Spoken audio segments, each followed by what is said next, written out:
دلنواخت شماره 76. این مطلب تیتر ندارد در این حد.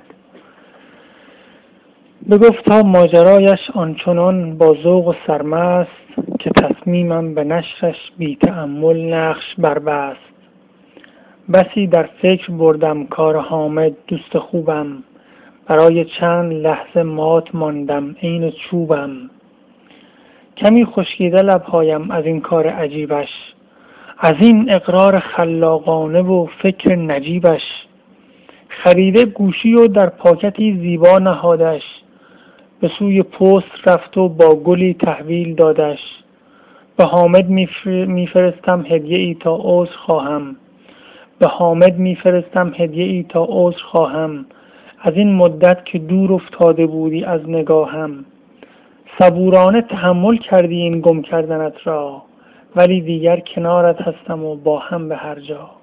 ایول گاهی باید به خودمون برگردیم، خودمون رو پیدا بکنیم. درست این حامد. و این اصلا بی‌احترامی به بقیه نیست. آدمی که خودش رو دوست نداشته باشه نمیتونه به دیگران محبت کنه، نمیتونه به دیگران انرژی بده. خیلی عالی بود. دمت گرم حامد، حال کردم.